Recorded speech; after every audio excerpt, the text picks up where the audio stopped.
Voy a compartirles la pantalla y lo primero que voy a compartir, como siempre, es la planificación. Simplemente porque me gusta que sepamos por dónde vamos, pues, ¿no? Y que sepamos cómo vamos avanzando y qué cosas tenemos pendientes y etcétera. Hoy estamos en nuestra clase 4, o sea, ya el tiempo ha pasado, ya estamos, digamos, en la primera cuarta parte de la materia del semestre y hoy nos toca comenzar a ver ya, digamos, autores, pues teoría. La materia se llama Teorías de la Organización y en el primer tema que vimos, la primera clase que vimos, hicimos así como que la reflexión acerca de qué era organización y cómo íbamos a organizar, digamos, la línea de tiempo del curso.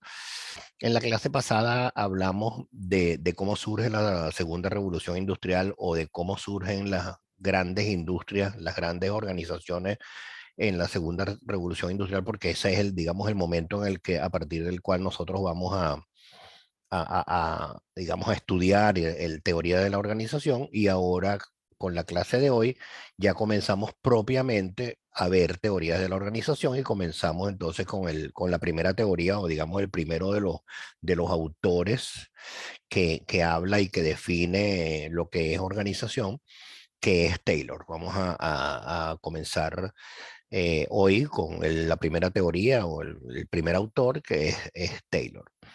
Y por supuesto, recuérdense que el foco de esta materia es que ustedes comprendan a la organización. O sea, no necesariamente tenemos que estudiar a Taylor y que estudiar el Taylorismo y que saber cuáles son todos los elementos del Taylorismo, sino por el contrario, saber cómo esto surgió y cómo esto, digamos, se fue desarrollando de tal manera de que cuando nosotros hagamos comunicación corporativa, comunicación organizacional al día de hoy, 2022, sepamos de dónde venimos, sepamos cuáles son nuestras raíces y, digamos, nuestros orígenes como teoría de la organización y como comunicación de organización. Está abierto el foro de discusión, que es el primero de los foros evaluados, en el que les pido que ustedes comenten acerca de cómo, digamos, creen ustedes. Y de hecho, en el foro hay 3 o 4 preguntas orientadoras como para que ustedes arranquen la discusión, cómo piensan ustedes que surgió esto, que surgió tanto la evolución de la primera revolución industrial a la segunda, como la evolución del taller artesanal a la gran industria o a la gran empresa moderna. El foro de discusión está abierto y tiene una fecha tentativa de cierre que creo que es este domingo, pero lo podemos, sin problema, lo podemos dejar abierto quizá una semana más mientras ustedes leen, comentan, discuten. Acuérdense que una de las notas es su participación y otra de las notas es un aporte o un comentario a algo, otra de las compañeras. Bueno, entonces lo podemos dejar, si quieren, otra semana más sin problema. O sea, no tenemos así ninguna limitación de tiempo ni ningún cumplimiento así de obligación de tiempo, así que lo podemos dejar una semana más. Y junto con la clase de hoy, junto con el tema de Taylor y el Taylorismo, está abierto también en módulo 7 un nuevo foro o otro foro, que es un cineforo abierto, libre. Ese cineforo no es evaluado, no tiene, digamos, ningún tipo de calificación, pero yo sí les pediría de todo corazón que traten de participar en él, pues, ¿no? Que es un cineforo en el que les pido que vean la película Tiempos Modernos, una película clásica que seguramente ustedes habrán visto y habrán visto más de una vez, pero que si bien la habrán visto y la habrán visto más de una vez, ahora les pido que la vean con ojos de Taylor, con ojos de Taylorismo, con ojos de quien está comprendiendo cómo surgen estas grandes organizaciones y digamos, esta nueva manera de comprender el trabajo humano con la segunda revolución industrial, con el surgimiento de la gran empresa moderna. Entonces, simplemente les pido que interactúen en ese foro libre para que tengamos la posibilidad de interactuar con el grupo, o sea, conmigo, por supuesto, que yo también conversaré con ustedes en el foro y con el resto de sus compañeras, para que conversemos entonces acerca de este tema a partir de la película de Chaplin, a partir de la película de Chaplin. Deme un minutico que no sé por qué no veo en el PowerPoint, no veo, no encuentro cómo, se me hizo mi puntero. Aquí está mi puntero. Ya, aquí está mi puntero. Listo, ahora sí lo tengo. Bien, comencemos entonces. Están viendo la presentación, ¿verdad? Sí, profe. Perfecto. Vamos a comenzar. Astrid, ¿cómo estás, Astrid? Que no te había saludado, no había, este, no te había saludado cuando entraste. ¿Todo bien? Bien, profe, todo chévere por acá. Saludos Excelente, también a todas. excelente. Bueno, vamos a comenzar. Quiero presentarles a Taylor y el Taylorismo. La manera de presentarles a Taylor en esta ocasión, fíjense, va a ser un poco diferente en términos de la reflexión a la que yo quiero llevarla en términos de quién fue Taylor y qué cosas propuso Taylor. No voy a hacer un gran foco en términos de cuáles fueron las propuestas de Taylor y cuáles son los elementos del Taylorismo y en qué consiste el Taylorismo, sino que por el contrario voy a darle a la clase un sentido más humano, un sentido más así, más personal. Y me voy a ir a la biografía de Taylor y voy a tratar a partir de algunos rasgos de la biografía de Taylor, que déjenme decirles, es súper interesante, es súper rica. Y yo de esa biografía destaco uno, dos o tres elementos, pero para que comprendamos a la persona, porque a veces uno critica, o sea, claro, 2022, ves un siglo hacia atrás y tú dices cómo Taylor pudo ser, digamos, tan abusivo, tan esclavista, que ponía a las personas a trabajar 6 días a la semana, 10 horas diarias, a trabajar como unos robots sin descanso, no sé cuánto. Claro, pero era la manera no, corrijo, la única manera de comprender el trabajo humano en aquel momento. O sea, no lo podemos criticar a la luz de 100 años después, sino que por el contrario, lo que debemos hacer es lo que quiero proponerles hoy a ustedes, comprenderlo como persona, comprenderlo como ser humano y ver como persona qué cosas hizo y qué cosas fue desarrollando. En la clase entonces quiero organizar los temas así. Vamos a ver primero quién era Taylor, quién era Frederick Winslow Taylor. Luego vamos a comprender cómo él llega digamos, a descubrir la necesidad de que hay que hacer estudio de tiempos y estudio de movimientos, que es uno, digamos, uno de sus grandes principios.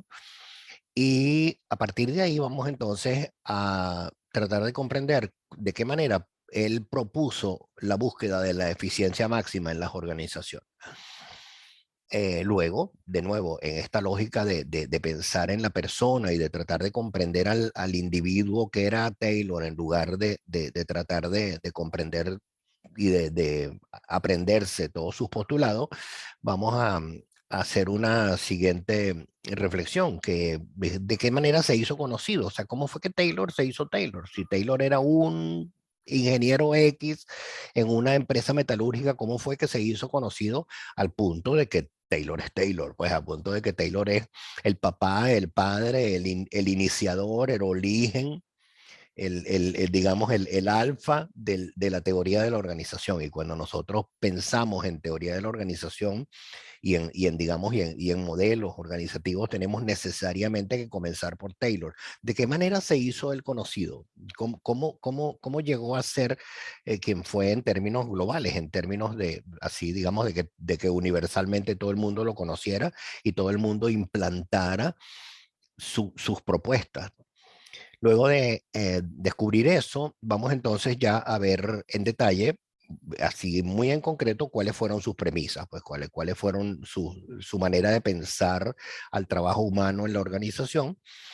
Y a partir de sus premisas, entender cuáles fueron sus recomendaciones técnicas, que esas recomendaciones técnicas es lo que la literatura, la bibliografía y etcétera ha llamado el Taylorismo, así digamos como que con ese nombre propio que dice esta corriente o esta manera de entender a la organización o esta manera de entender el trabajo humano en organización se llama Taylorismo. Bueno, el Taylorismo lo vamos a comprender, como les digo, a partir de la revisión de cuáles fueron esas recomendaciones técnicas que hizo Taylor. Y de esas recomendaciones técnicas, que fueron varias, o sea, está en la lectura que les dejo, yo les dejé en módulo 7 les dejé el propio libro de Taylor, o sea, el libro original de Taylor. No tienen ustedes en módulo 7 un resumen, no tienen un comentarista, no, tienen al propio libro de Taylor, o sea, propio Taylor hablando, escribiendo. Y ahí tienen toda la propuesta y todo el modelo de él, pues. Pero de ahí yo voy a destacar en la clase de hoy los 8 capataces funcionales como para que ustedes entiendan, digamos, cuál fue la lógica de tener esos capataces. Y finalmente terminaremos la clase hablando del Fordismo. Realmente el tema de hoy es Taylorismo, el tema de hoy es Taylor, pero se hace inevitable cuando uno habla de Taylor hacer aunque fuera una mención del Fordismo. Entonces vamos a terminar la clase de hoy haciendo, como les digo, una última laminita donde vamos como que a presentar qué era el Fordismo como para asociarlo de una u otra manera a Taylor y a la manera de hacer de Taylor. Entonces, si es así la agenda, permítanme entonces comenzar. Y comenzamos pues simplemente presentando al personaje, a Frederick Taylor. Frederick Winslow Taylor es un ingeniero, o fue un ingeniero mecánico norteamericano. Fíjense como les destaco aquí, vivió 59 años, o sea, no alcanzó a vivir 60 años. Y si me preguntan de qué murió, pues les contesto de viejo, murió de viejo, no murió, él, claro, él era así como débil de salud y era así, ya lo veremos más adelante, que era así como chiquito de cuerpo, esas personas que son así menuditas y así como frágiles, él era así, pero no fue de eso que se murió, sino simplemente se murió de viejo. Entonces, ¿qué quiere decir eso? Que en aquella época, pues dadas las características de los sistemas de salud, del avance de la medicina, de la misma, de la misma alimentación, etcétera. Fíjense, la esperanza de vida era eso, era alrededor de 60 años. O sea, ya una persona de 60 años era una persona anciana para morirse. Él nace en 1856 y muere en 1915, que como les digo, no tiene ningún sentido que nos aprendamos de memoria las cifras, las fechas, los años, sino que tratemos de ubicarnos en orden de magnitudes. Vean, nace a mediados del siglo XIX, muere a comienzos del siglo XX. Y fíjense, esto se los destaco porque en la clase pasada nosotros dijimos que precisamente esta es la época en la que surge la segunda revolución industrial,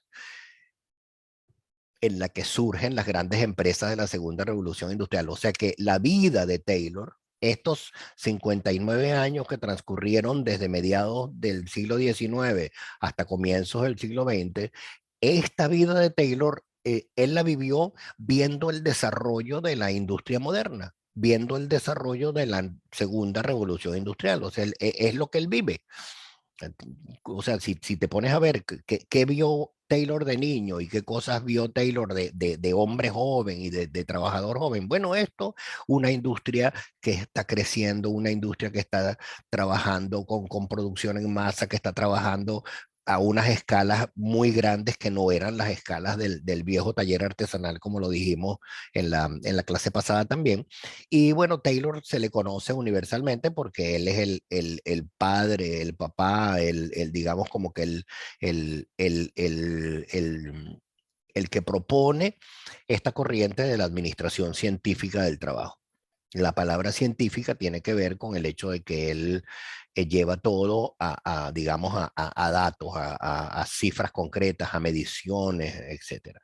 Bueno, este Taylor eh, tenía ciertas cosas, digamos, que eran particulares en él. Una de esas cosas era que precisamente era, como lo acabamos de decir hace unos minutos, era de cuerpo menudo. Él era así de ese tipo de personas, no sé cómo describirlo, pero es de ese tipo de personas que tienen así carita pequeña y que son cuerpo pequeño y que son así como de esqueleto frágil, etcétera, aunque les digo, no era enfermizo, pero era así. Y bueno, lo que sucedía era que en general los amiguitos, con quien él jugaba, los amiguitos siempre como que no es que lo dejaban de lado, sino que preferían que no jugara y que no estuviera con ellos porque precisamente era chiquito, era flaquito, a lo mejor no corría bien, etcétera. Entonces le decían, Frederick, quédate sentado en el banco. Fíjate, a él le gustaba mucho jugar al béisbol y tenía, o sea, pertenecía a un equipo con sus amigos, pertenecía a un equipo en el que él jugaba béisbol. Pero como, de nuevo, como él era así menudito, cuando eran equipos, corrijo, partidos, eran partidos de competición o partidos donde realmente se estaba jugando algún premio, se estaba jugando alguna copa, etcétera, etcétera, lo dejaban a él sentado en el banquillo precisamente para que no le echara a perder el juego por lo menudo. Bueno, ¿qué creen que hizo Taylor? En lugar de él ponerse triste y decir que sus amigos no lo querían, no sé cuánto, nada, él estaba sentado en el banco, en el banquillo del estadio, viendo a los compañeros jugar, y como él era tan curioso, como era tan pero así, como esos gatitos que no soportan así el instinto de acercarse a oler las cosas que llegan nuevas a la casa o si hay una cajita a ver si se pueden meter adentro. Bueno, él era así. No lo dice su biografía, pero yo sí me lo imagino, debería ser de ese tipo de niños que cuando tú les regalas un juguete, que en aquel momento me imagino que los juguetes no eran como son los juguetes de ahorita, así unas cosas súper electrónicas de plástico con metal, a lo mejor era un carrito de madera o algo así, quién sabe qué. Pero, como les digo, no lo dice su biografía, pero yo me imagino que debió haber sido de esos niños que cuando tú les regalas un juguete, no juegan con el juguete, sino que por el contrario lo desarman, comprenden cómo funciona cada ruedita, cómo funciona el carrito, cómo la ruedita se mueve con la otra ruedita, y cuando lo comprenden, cuando comprenden el movimiento porque desarmaron el mecanismo y no sé cuánto, lo vuelven a armar y después que lo volvieron a armar, ahí sí juegan con el carrito. Él debió haber sido así. Era muy acucioso, él era muy curioso, y bueno, precisamente por eso él le gustaba observar movimientos y estudiar movimientos y ver, digamos, el detalle de los movimientos. Bueno, ¿qué creen ustedes que hizo Taylor cuando estaba sentado en el banco y cuando estaba observando a sus compañeros, cuando los compañeros jugaban al béisbol? Bueno, tal cual, él observando a los amigos, observando el movimiento del cuerpo de los amigos cuando lanzaban la pelota, cuando corrían, cuando bateaban, etcétera, él se dio cuenta de que había un movimiento muscular en el lanzamiento de la pelota que era ineficiente. ¿Por qué? Porque producía cansancio muscular, no aprovechabas ni el esfuerzo, digamos, del cuerpo, del movimiento del cuerpo, ni el esfuerzo del peso de la pelota, sino que lo que hacías era, digamos, producir cansancio en el cuerpo y no había eficiencia en términos de a qué velocidad salía la pelota o con qué puntería salía la pelota hacia donde tú la querías lanzar. Y él, observando a los amigos que jugaban, él se dio cuenta de que no debían tirar la pelota por debajo de la cintura, porque antes en el béisbol se lanzaba la pelota por debajo de la cintura. Si ustedes conocen cómo se juega el softball, recuérdense que el softball es un juego de béisbol, pero como más calmado, en una cancha más pequeña, con una pelota mucho más grande. Y digamos que la pelota no se lanza tan rápido, o sea, no la lanzas a tanta velocidad, etcétera. Si se recuerdan, en el softball, con la pelota grande de softball, en el softball la pelota se lanza por debajo de la cintura. digamos, el lanzamiento, no sé cómo hacérselo a ustedes frente a la cámara, pero el lanzamiento por debajo de la cintura. Pero en el béisbol profesional, si ustedes ven cualquier juego de béisbol profesional en este momento, ustedes se darán cuenta de que los lanzadores, los pitchers profesionales tienen una manera de lanzar que es estándar, que es estandarizada. Primero, toman la pelota y giran un poco, bueno, dependiendo si son diestros o zurdos, pues, pero si fueran diestros, toma la pelota, gira el tronco, el torso lo gira alrededor de la cintura y se pone como de medio lado, y después de que está puesto como de medio lado, hace con el esfuerzo del cuerpo más el esfuerzo del brazo, hace el lanzamiento por encima del hombro. O sea, la pelota sale por encima del hombro, no por debajo de la cintura, sino por encima del hombro en un movimiento así. Bueno, ese movimiento que hoy ustedes lo ven, que es el movimiento estándar reglamentario universal del béisbol.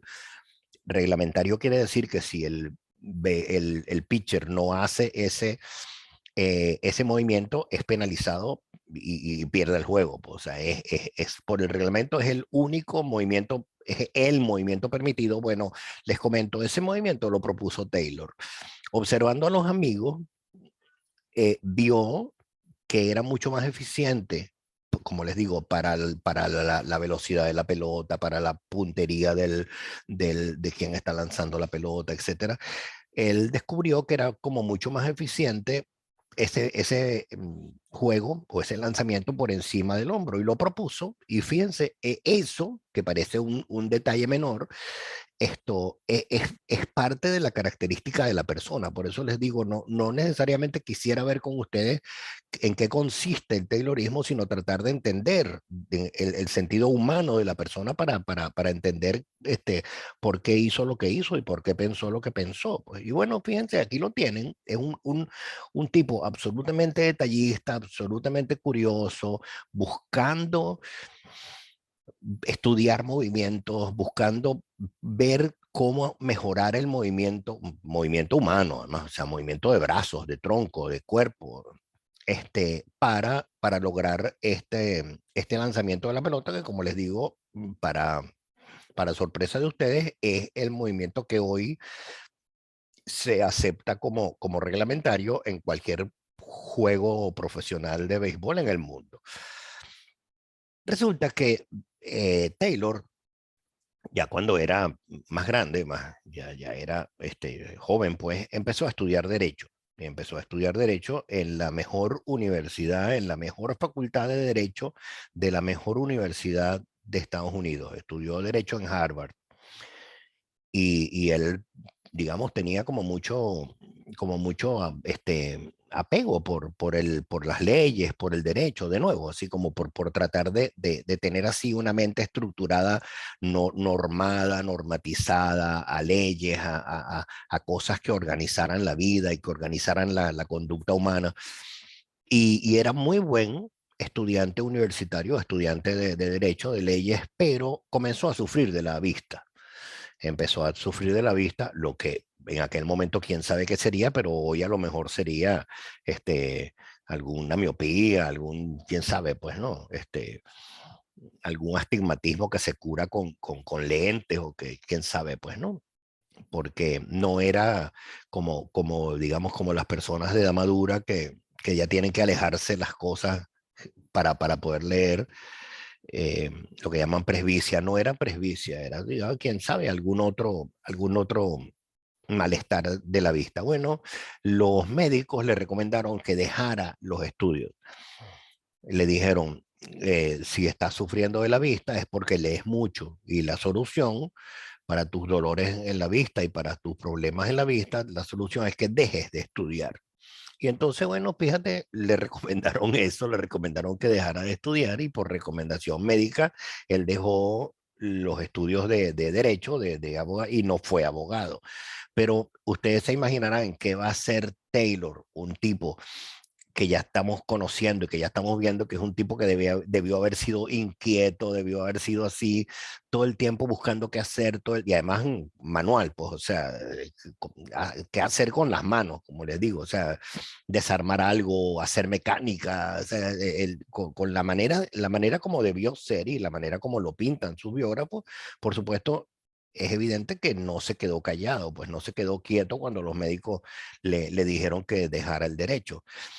Y como les digo, a pesar de que su familia tenía recursos, pues, y él no necesitaba propiamente trabajar para mantenerse, él se empleó como obrero en una industria metalmecánica grande que quedaba cerca de su casa, pero simplemente como para hacer algo, pues, o sea, y para hacer qué cosa, bueno, cosas manuales, se empleó como obrero. Si él era curioso con las manos y él era curioso con los movimientos y etcétera, dijo, bueno, me empleo de obrero para hacer algo, pues, ¿no? Bueno, pero resulta que él, obviamente, no fue cualquier obrero. ¿Por qué? Porque sus jefes, las personas que controlaban, digamos, y que coordinaban el trabajo de Taylor, se dieron cuenta, primero, por supuesto, por los estudios de derecho que él ya traía, o sea, por los estudios universitarios que ya traía, y sobre todo también por sus habilidades, por estas habilidades manuales, etcétera. Muy prontamente lo nombraron, entró como obrero, como obrero de la siderurgia. Muy pronto entonces lo nombraron como director del taller, o sea, ya no era obrero, sino era una persona que coordinaba el trabajo de otros obreros. Era una persona que de una u otra manera dirigía otros obreros. Y por supuesto, si él era como era, y si jugando béisbol hizo lo que hizo, que fue observar los movimientos de los compañeros jugando béisbol, se podrán imaginar qué hizo cuando empezó a dirigir a los obreros que iban a trabajar en ese taller.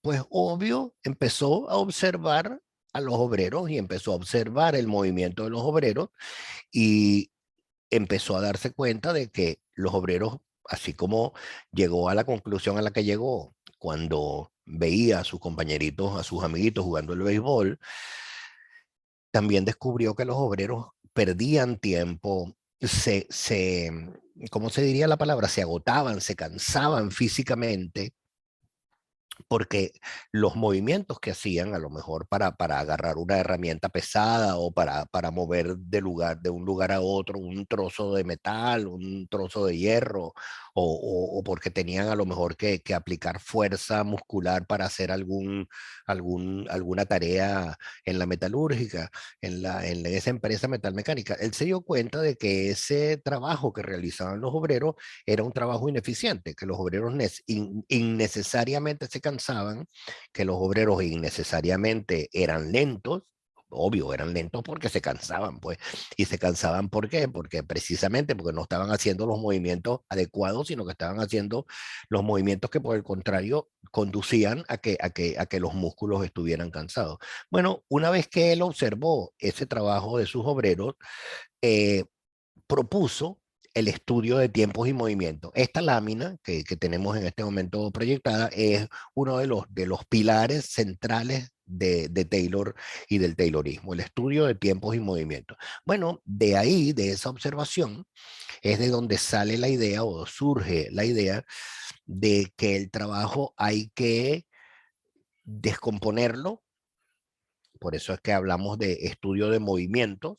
Hay que descomponerlo en los movimientos más simples y luego, fíjense en el título de la lámina, estudio de tiempos y de movimientos. El estudio de movimientos es cuando tú descompones el trabajo en tareas más simples y esas tareas más simples llegaron por parte de Taylor a prácticamente micromovimientos.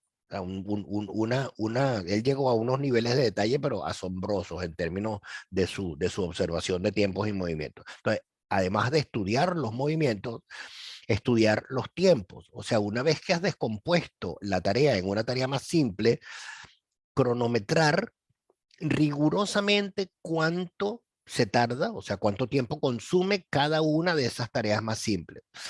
Y esto, como les digo, este es el famoso, digamos, pilar o la columna vertebral de la propuesta de Taylor, que es el estudio de movimientos y tiempos, que es el que les estoy explicando. O sea, ¿qué quiere decir esto de estudio de tiempos y movimientos? Por ejemplo, si hay un obrero cuyo trabajo es atornillar un tornillo, si el obrero atornilla el tornillo, todos nosotros nos imaginamos que agarra el destornillador, lo pone en el tornillo y empieza a girar ¿no? Empieza a girar y cuando tiene el tornillo atornillado, entonces espera que llegue la siguiente pieza y la atornilla. Y cuando está atornillado, espera que llegue la siguiente pieza y la atornilla y así ese es su trabajo durante el día. Pues, ¿no? Bueno, para Taylor, ese movimiento consiste en el movimiento de, supongamos que tenía el destornillador y tenía la mano descansando, porque esperaba que llegara la siguiente pieza, llegar la siguiente pieza, entonces un movimiento es subir el brazo hasta la altura de la pieza. Otro movimiento es cuadrar el destornillador y acercarlo al tornillo. Otro es meter la pala del destornillador en el tornillo. Otro movimiento es girar hasta apretar o hasta atornillar. Cuando ya está el tornillo atornillado, otro movimiento es retirar el destornillador y otro movimiento final es volver a poner la mano en descanso mientras llega la siguiente pieza, por ejemplo. Pero como él lo hacía a un nivel de detalle asombroso, podríamos imaginarnos que inclusive el movimiento del atornillado lo descomponía, porque cuando, déjame hacérselo no así de lado, sino de frente, para que lo vean. Cuando tú estás atornillando, tú atornillas, y fíjate que mi muñeca giró y ya no la puedo seguir girando, pero tengo que seguir atornillando el tornillo. O sea, el tornillo tengo que darle varias veces. Entonces, date cuenta que la mano atornilla y regresa y atornilla y regresa y atornilla y regresa. Bueno, observa, cuando tú estás atornillando, pero cuando tú estás regresando la mano, porque como digo, tu muñeca no gira 360 grados. Cuando tú estás regresando la mano para volver a hacer fuerza y seguir atornillando, este movimiento de regreso es un movimiento perdido, es un dura fracciones de segundo, pero es un movimiento perdido. ¿Por qué? Porque es un movimiento en el que no estás atornillando, estás simplemente haciendo que la mano regrese para volver a atornillar. Bueno, esa es la idea de tiempos y movimientos de Taylor. Esa es la idea del estudio de movimientos y tiempos de Taylor. Todo el trabajo, fraccionarlo a los niveles más mínimos posibles. Y una vez que tienes todo el trabajo, cuando digo todo el trabajo, es todo el trabajo, todo el trabajo. O sea, si había una planta donde había 200 obreros haciendo 200 cosas diferentes, cada uno de los obreros, de los 200 obreros, tenía su propia, digamos, su propio estudio de tiempos y movimientos. Bueno, esa lógica, como les digo, es la columna vertebral, el principio de Taylor y del Taylorismo. Antes de avanzar, quiero recordar con ustedes el significado de estas palabras. ¿Por qué? Porque las tres significan lo mismo eh, a los efectos en sentido práctico del español. Da igual que hablemos de efectividad, de eficacia y de eficiencia, porque todos los que nos entiendan, los que escuchen, nos escuchen hablar, van a entender más o menos lo mismo, pero a pesar de que significan lo mismo y de que más o menos en términos, digamos, de sociales, de cómo uno usa estas palabras, hay un acuerdo en que eso es lo que significan y que significan más o menos lo mismo. Realmente hay algunas diferencias sutiles que yo quiero destacar con ustedes antes de continuar. Y ya verán por qué quiero destacar esa diferencia sutil entre efectividad, eficacia y eficiencia. Comencemos por efectividad. La efectividad, según la Real Academia, es la condición de efectivo, que esa condición de efectivo tiene dos acepciones. Una primera acepción que se refiere a algo que es verdadero, que es real, y la segunda acepción que se refiere a algo que es eficaz. O sea, que logra lo que quería lograr. Pues. O sea, y fíjense que esta eficacia o esta condición de eficaz se refiere a esta condición de eficaz de la palabra eficacia. O sea que prácticamente pareciera lo mismo decir que algo es efectivo o que algo es eficaz. Aunque, como les digo, sí hay una sutileza en la acepción de la palabra, porque la palabra efectividad además significa algo que es verdadero.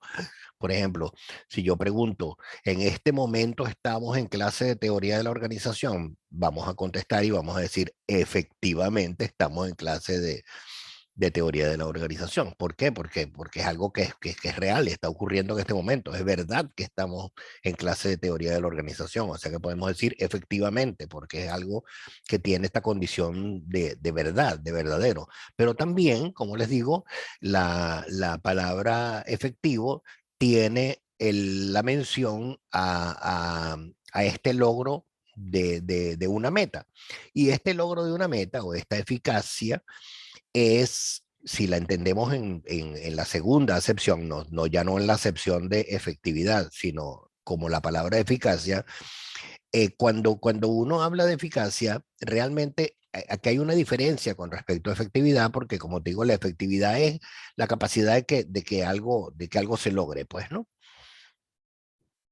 Pero cuando hablamos de eficacia, en la palabra eficacia normalmente está supuesta el concepto de razón o de ratio. Cuando nosotros hablamos de eficacia, normalmente nos hacemos referencia a alguna razón o alguna ratio. Recuérdense que la ratio o la razón es un cociente, es un numerador dividido entre un denominador. Y la tercera palabra, la eficiencia, que se refiere al logro de esta eficacia, o sea, al logro de esta razón, de este ratio, pero al menor costo posible. O sea, decimos que algo es efectivo cuando logra lo que pensaba lograr. Decimos que algo es eficaz cuando tiene un buen ratio o una buena razón de logro, y decimos que es eficiente cuando además de que es eficaz, se logra al menor costo. Les voy a poner un ejemplo de eficacia y de eficiencia. Por ejemplo, yo tengo hay una mosca en la sala de mi casa, con lo que molesta una mosca, cuando la mosca empieza a volar y se te mete en el pelo y se te mete en la comida. Hay una mosca molestando en la sala de mi casa, o en la cocina de mi casa, en el comedor de mi casa. Yo le digo a mi hijo que por favor me mate la mosca. Y él obedientemente va y yo escucho pim, pam, pum, pam, pim, pam, y regresa y dice, listo, papá, maté la mosca. Perfecto. Vamos a calcular la ratio o la razón. ¿Cuántas moscas había que matar? Una. ¿Cuántas moscas mató? Una. La ratio, la razón, el numerador sobre el denominador, uno sobre uno, es uno, o sea, es el 100%. Tuvo una eficacia del 100%. Pero cuando voy a la sala a ver que la mosca está en efecto muerta, me doy cuenta de que por matar la mosca rompió el jarrón, derramó el agua del florero en la alfombra, quién sabe qué cosas hizo. Entonces, ¿cuál fue la eficacia? ¿Cuál fue la razón de la eficacia o la ratio de la eficacia? Uno sobre uno, 100%, una eficacia absolutamente lograda. ¿A qué costo? Bueno, al costo de un jarrón roto, al costo de tener que lavar la alfombra. Entonces, no necesariamente cuando uno piensa que algo es capaz de ser logrado, lo importante es simplemente pensar en su efectividad, ni tampoco pensar en su eficacia como ratio, como razón, sino que lo importante es pensar en que esa eficacia se logre al menor costo. ¿Por qué hago este paréntesis y esta explicación? Porque precisamente uno de los principios de Taylor es el de la búsqueda de la máxima eficiencia. Taylor, como dijimos, empezó trabajando como obrero, pero él lo nombran supervisor de un equipo de obreros. Como supervisor de su equipo de obreros, él le exige a sus equipos, a los trabajadores de su equipo, que realicen esas tareas, pero en el tiempo justo, con el menor desperdicio y con el menor reproceso. ¿Qué está haciendo? Está buscando la mayor eficiencia o la máxima eficiencia. Fíjate, no solamente lograr lo que tenía que lograr, sino lograrlo al menor costo posible. Y fíjate cómo él piensa en el ahorro de costo. Bueno, fíjate, primero, él dice, la tarea que vas a hacer, la vas a hacer en el tiempo justo. Por lo que ya vimos un par de láminas atrás, cuando hablábamos del estudio de tiempos y movimientos, ya sabemos que él dividió la tarea en movimientos muy pequeños y ya sabemos que cada movimiento tiene asociado un tiempo. Bueno, ese tiempo justo es el que tiene que utilizar el trabajador para realizar la tarea, no más. ¿Por qué? Porque si está usando más tiempo, está siendo ineficiente porque está usando más recursos de lo necesario y el tiempo es un recurso. Con el menor desperdicio. ¿Por qué el menor desperdicio? Porque cuando uno trabaja, normalmente inevitablemente ocurre alguna pérdida de materia prima o una pequeña pieza que se rompió y entonces se da a pérdida, etcétera. Bueno, ese desperdicio que a veces es inevitable, o sea, a veces es inevitable que se rompa alguna pieza o a veces es inevitable que se produzca, digamos, algún daño en la pérdida, en la producción. Ese desperdicio, que como les digo, a veces es inevitable, para Taylor debía ser el menor posible. Él acepta, sí hay desperdicio, por supuesto lo habrá, pero ese desperdicio que sea el menor posible. ¿Por qué? De nuevo, porque en la medida en que se desperdician piezas, se está desperdiciando materia prima. Y en la medida en que se está desperdiciando materia prima, en esa medida estamos siendo no eficientes y de nuevo Taylor está buscando la máxima eficiencia.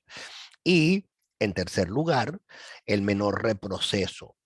¿Por qué el menor reproceso? Porque fíjate, si tú hiciste algún trabajo o alguna parte o alguna fracción de tu trabajo o algún movimiento de tu trabajo y en ese movimiento, por ejemplo, a ver, tú tenías que atornillar un tornillo y por atornillarlo muy fuerte el tornillo se partió. Pues tienes que cambiar el tornillo partido y tienes que, habiendo cambiado el tornillo que se partió, tienes que volver a poner un tornillo nuevo. Ahí hay un desperdicio porque se perdió un tornillo, pero además hay un reproceso porque ya tú habías atornillado el tornillo.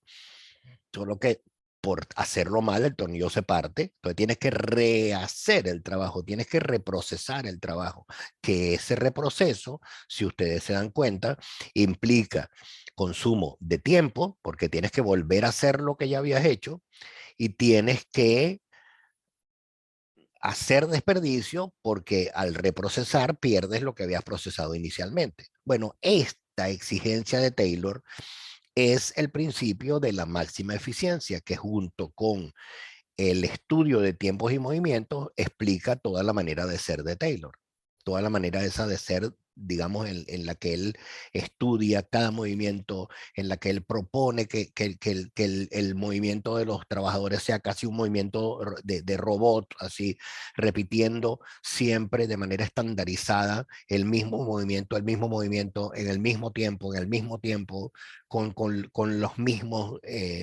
movimientos físicos, si fuera el caso. Bueno, esta idea de la máxima eficiencia es la idea, digamos, con la que Taylor monta todo su, digamos, como toda su propuesta, pues, ¿no? Y esa máxima eficiencia, él la combina con otra propuesta que también es una propuesta muy interesante, que es la del salario a destajo. ¿Qué significa el salario a destajo?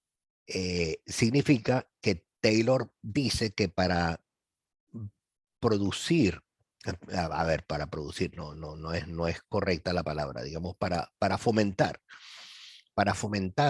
el deseo de que los trabajadores trabajen más, no le vamos a pagar al trabajador un sueldo fijo, no le vamos a pagar al trabajador un sueldo básico, sino que le vamos a pagar al trabajador lo que él llamó un sueldo, un salario a destajo por unidad producida.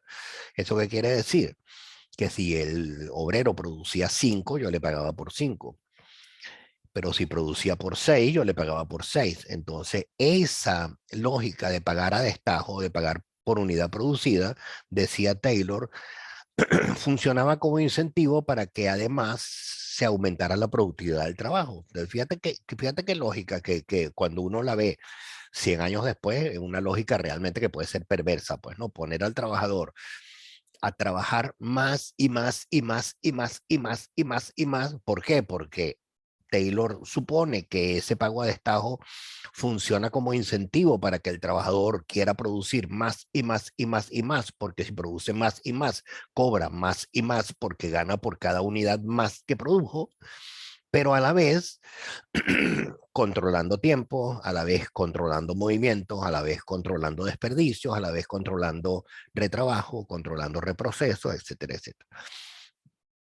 Entonces, si ven hasta este momento lo que les he presentado, vean ustedes que Taylor lo que termina proponiendo es prácticamente o lo que él termina pensando, claro, es algo que hoy, 2022, en esta conversación que tenemos, nosotros podemos, digamos, vamos a decir así, criticar o comentar de Taylor 100 años atrás, pero en aquel momento en el que Taylor lo proponía no era ni bueno ni malo, era lo que era la manera de comprender el trabajo. Bueno, lo que él busca es prácticamente que haya un hombre máquina, hombre guión, hombre me refiero trabajador, pues hombre guión máquina, pegado de una máquina. O sea, como que la máquina está, el mecanismo de la máquina está moviéndose y al lado de la máquina o junto con la máquina hay un ser humano mecánico, un ser humano que también está trabajando, haciendo los movimientos de esta manera, pues, ¿no? Por unidad producida, tratando de buscar cada vez más velocidad, cada vez más producción y etcétera. Taylor además, se preocupó por reducir los tiempos muertos. Fíjense cómo va la cosa. O sea, no solamente dividió el trabajo en las fracciones más mínimas de movimiento posible, no solo cronometró cada una de esas fracciones mínimas de trabajo, sino que además se preocupa por reducir los tiempos muertos. ¿Qué son los tiempos muertos? Los tiempos en los que el trabajador no está produciendo. Eso que le dije hace unos minutos, de cuando el trabajador que atornilla un tornillo está atornillando, pero tiene necesariamente que regresar la mano para volver a atornillar. Este movimiento de regreso es un movimiento muerto, corrijo, es un tiempo muerto. ¿Por qué? Porque está ocupando algunas fracciones de segundo, pero las está ocupando y las está ocupando, pero no produce. Lo que está haciendo es este, volviendo la mano a su lugar, o como decimos acá en la lámina, por cambio de herramientas. Pues, por ejemplo, imagínense que el trabajador atornilla con un destornillador y después que termina el trabajo del atornillado tiene que hacer, por ejemplo, un martillar otra parte. Entonces tienes que dejar el destornillador que tenías en la mano, ponerlo en la mesa, mover el brazo al sitio de la mesa donde está el martillo, levantar el martillo, dar el martillazo y después que dio el martillazo, volver a poner el martillo en la mesa, volver a agarrar el destornillador, volver a atornillar el siguiente y así. Los tiempos en los que la mano está dirigiéndose a la mesa para dejar el destornillador, para agarrar en lugar del destornillador el martillo. O sea, cuando estás cambiando de herramientas, cuando estás cambiando de equipo, o porque el mismo trabajador deba desplazarse de un lugar a otro, o digamos, a lo mejor no de un lugar a otro, pero digamos en el mesón donde está trabajando, a lo mejor tiene que desplazarse de un lado del mesón al otro. Bueno, esos desplazamientos son para Taylor tiempos muertos. Y él inclusive se propone, digamos, en sus principios, se propone reducir estos tiempos muertos. Entonces, como ven, la propuesta de Taylor es una propuesta bien, bien dura, pues en términos, digamos, humanos de lo que uno puede hoy comprender como trabajo del obrero en las grandes empresas del momento. Muy duro porque realmente era un trabajo que producía cansancio, que producía agotamiento y etcétera. Bueno, eh, para terminar este segmento de la clase, o sea, cierro entonces diciéndoles que, por supuesto, con esto que está proponiendo Taylor, estamos diciéndole adiós al viejo taller artesanal feudal. Si se recuerdan lo que comenzamos en la clase antepasada o pasada, cuando decíamos que necesariamente tuvo que haber muerto el viejo taller artesanal para dar paso a la industria moderna, obviamente con esta manera de pensar de Taylor y con esta manera de pensar del Taylorismo, obviamente el taller artesanal feudal ya no tiene vida, ya no tiene sentido.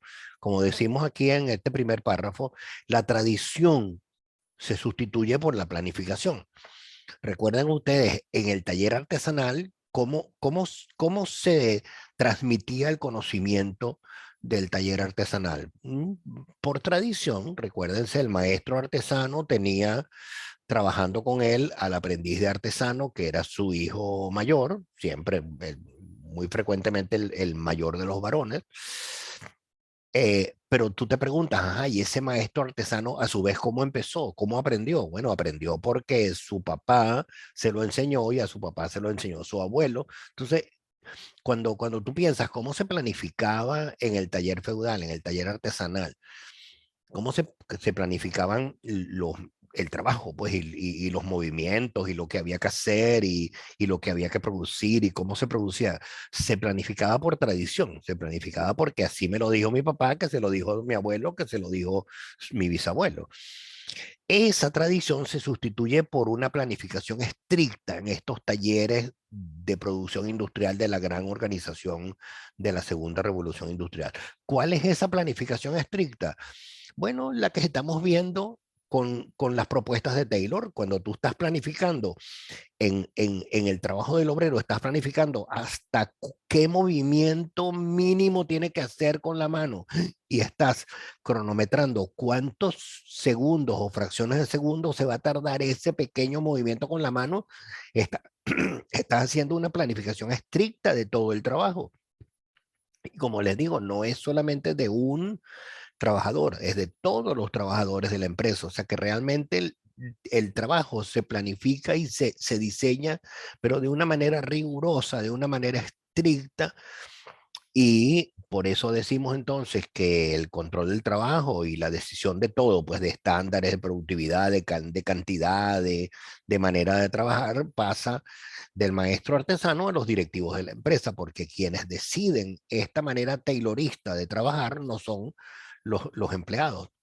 A los empleados le dicen, tú tienes que hacer este movimiento. A los empleados le dicen, este movimiento tiene que durar tantas fracciones de segundo, pero no es el obrero el que decide cuáles son los movimientos, ni es el obrero el que determina cuánto tiempo o cuántas fracciones de segundo cronometrada tiene que durar cada trabajo. Son los directivos de la empresa, son los administradores de la empresa. En esto son las 6.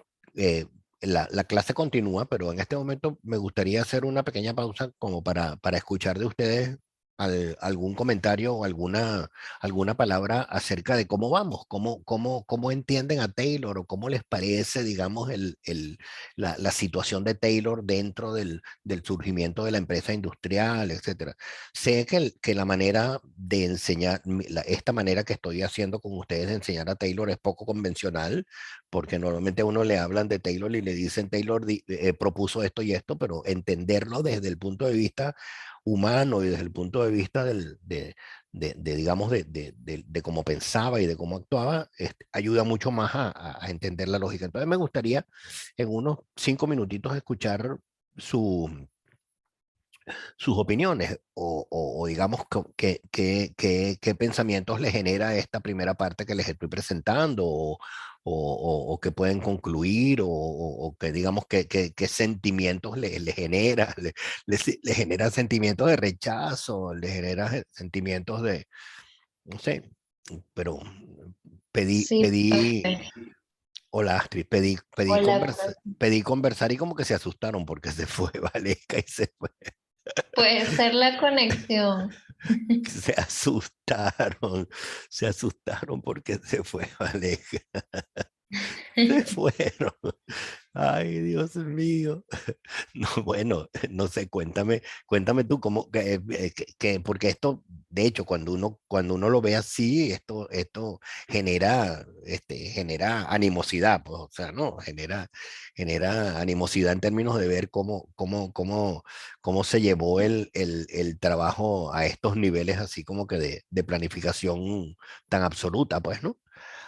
Sí, a mí me pasa algo curioso, lo acabo de ser consciente después de escucharlo a usted, y Ajá. es que antes me parecía fascinante y después de la pandemia, ahora que me encuentro con estas ideas y estos aportes al mundo industrial, me Ujú. generan profundo rechazo, Sí. porque siento que la pandemia tuvo algunas pinceladas de despersonalización o Ujú, deshumanización de alguna ujú, forma ujú. desde distintos espacios o dimensiones y esto me lleva a eso.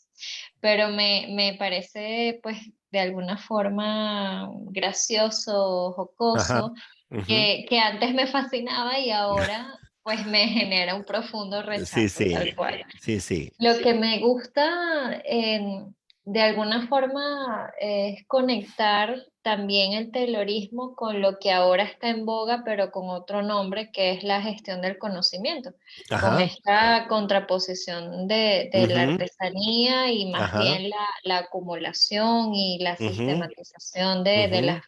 formas de hacer las cosas. Y bueno, Ujú. me gusta mucho que me lleva a eso que hoy día se llama gestión del conocimiento y que bueno, creo que empezó aquí principalmente. Sí. No, y la gestión de conocimiento que también está basada no solo en esto, digamos, de la planificación del trabajo, sino que la gestión de conocimientos también está basada en el hecho de que cuando un trabajador se va de la organización, que obviamente en algún momento se tiene que ir porque lo- lo- los trabajadores no son eternos en la organización y lo que hay son cargos, no necesariamente personas, cuando se vaya la persona no se pierda el conocimiento, pues, o sea, no se pierda lo que la persona sabía, sino que de una u otra manera eso quede transmitible. No digo que la persona se lo transmita a otro, pero quede transmitible de tal manera de que si se fue uno, el que venga, de una u otra manera pueda rápidamente tomar el ritmo del que se fue, porque precisamente según esa gestión del conocimiento, el conocimiento no se pierde ni se va con el que se va, sino que de una u otra manera está como almacenado, pues, ¿no? Como almacenado y compartido, que tiene que ver en cierta medida con esto, pues, ¿no? Tiene que ver en cierta medida con esto, tal cual. Otra cosa que me llama la atención, pero ahora sí solamente desde el punto de vista más jocoso, es que Ajá. a este hombre le impidieron estudiar prácticamente porque tenía problemas en la vista y lo que hizo después fue observar, observar y Claro, sí, sí, sí, observar. sí, por Es supuesto. como paradójico. Por supuesto. Y fue así. O sea, de hecho, él dejó de ser abogado de Harvard porque tenía problemas en la vista que a lo mejor, nada, a lo mejor, quién sabe, digamos, con los avances de hoy día, con unos lentes se le hubiera curado, pues, ¿no? Claro, Pero en aquel momento, sí, en aquel momento los médicos le dijeron, usted no puede seguir estudiando. Bueno, pero como era el tipo de persona que era, date cuenta que claro. siguió haciendo de una u otra manera, siguió haciendo lo que él siempre le gustó, pues, o sea, observar, ser curioso, ser acucioso, tratar de darle explicación a todo, y así, etcétera, Exacto. etcétera, etcétera. Me Bueno, vamos a... pregunto, Sí, ujú. Ay, diga. perdón, profe. No, dígame, No, dígame. que me pregunto, y bueno, y son muchos aportes muy personales, pero incluso hasta me pregunto si él tendría desde una perspectiva moderna algún tipo de autismo o Asperger, porque incluso ese empeño por la eficiencia hoy día es Eh, visto con otros ojos, ¿no? Desde claro, la claro, moderna. claro. claro, o sea, visto con otros ojos, tú podrías suponer que él tenía un toque, pues, ¿no? Un toque así de obsesivo compulsivo. Algo así, algo así. Sí, sí, pero bueno, eso sí no podemos saberlo porque los biógrafos no llegan a eso, No, pues, ¿no? exacto. Los biógrafos de Taylor no llegaron a tanto, pues, ¿no? Así como para haber reconstruido más rasgos de él, como para que algún psicólogo hubiera dicho que podría ser que tuviera, pero en efecto, pensándolo como tú lo piensas, pudiera ser una persona con algunos rasgos de obsesión, pues, o sea, una obsesión por el orden, por tener todo organizado, por tener todo así planificado, por tener todo cronometrado, sí, sí, realmente. Y bueno, y si era así en el trabajo, me imagino que en su vida también debió haber sido así, pues Ay, claro. en su vida me imagino personal, pues, o sea, todo organizado, todo eficiente, etcétera, etcétera. Bueno, continuamos entonces, vamos a continuar. Y para continuar entonces, lo próximo que quiero preguntar es lo siguiente, ¿cómo Taylor se hizo conocido? Esto también es interesante. ¿Sabes por qué es interesante? Porque yo me pienso, ¿cómo, que era lo que les decía cuando estaba presentando la agenda de la clase? Cómo una persona como Taylor, que era un obrero, un capataz de obrero en alguna metal mecánica en algún lugar de Estados Unidos, cómo se hizo tan globalmente conocido de tal manera de que en muy pocos años todas las empresas industriales del momento seguían sus propuestas, seguían el Taylorismo. Bueno, fíjate, de la manera como se hizo conocido fue porque en 1886, en la convención de la Sociedad Americana de Ingenieros Mecánicos, la ponencia central que se presentó en ese año fue la de Taylor, la de Frederick Taylor, y se llamó Calculabilidad de la producción, criterios de eficiencia. Fíjate digamos, con su ponencia, él está ya marcando una pauta. La producción es calculable, la producción de una empresa se puede calcular, o sea, tú puedes calcular que dado que tienes tantos trabajadores y que los trabajadores trabajan tantas horas al día y que producen tantas unidades por hora y que no sé cuánto, eso quiere decir que yo puedo calcular que la producción va a ser tantas unidades. Y además, meterle criterios de eficiencia, o sea, cómo hacer el cálculo de la producción, cómo permitir la calculabilidad de la producción, además con la máxima eficiencia posible, o sea, con el menor costo posible. Bueno, así fue como Taylor se hizo conocido en esta convención de la Sociedad Americana, que me imagino que sería, ¿no?, como eran esas convenciones en aquel momento, pues en en un gran hotel de una ciudad grande, reunidos todos los ingenieros de las grandes empresas del momento, conversando y intercambiando opiniones. Fíjate, hay un caso curioso con esta convención del 1886. No sé si se recordarán que en la clase pasada yo les dije que en la convención de la Sociedad Americana de Ingenieros Mecánicos de 1886, o sea, esta misma, en este mismo año, en esta misma convención, había habido dos ponencias muy interesantes. ¿Te acuerdas? La ponencia de Henry Town y de Henry Metcalf, donde decían que se separaba en la administración de la empresa, de los operarios del taller. Bueno, fíjate, en esa misma, casualmente, en esa misma convención anual de 1886, en la que en la clase pasada nos referimos a aquellos dos, Henry Town y Henry Metcalf, que ya en la clase pasada dijimos que esas dos ponencias habían sido notables precisamente porque habían marcado el inicio de este mundo moderno no artesanal, no feudal, en términos, digamos, en términos de empresa, pues en términos de organización y de producción. Fíjate, casualmente en esa misma convención de ese mismo año, el ponente central fue Taylor. Bueno, a partir de ahí te podrás imaginar, pues ya todo el mundo lo escuchó, ya todo el mundo lo siguió, y etcétera, etcétera. Y 9 años después, en 1895, También en la convención de la Sociedad Americana de Ingenieros Mecánicos, pero como digo, 9 años después, presentó otra ponencia que se llamó Método para obtener una productividad máxima de los obreros. Mira, nada más con ver el título de la ponencia, ya tú te imaginas lo que dijo, ya tú te imaginas lo que causó en los ingenieros que estaban ahí escuchándolo, porque todos los ingenieros que estaban ahí escuchándolo de una u otra manera tenían o dirigían empresas que están surgiendo en la segunda revolución industrial, empresas que están queriendo una máxima producción, y si llega una persona y les dice cuál es el método para que obtengan la productividad máxima, por supuesto, lo toman. ¿Y cuál es el método? El Taylorismo. ¿Cuál es el método? Los principios del Taylorismo.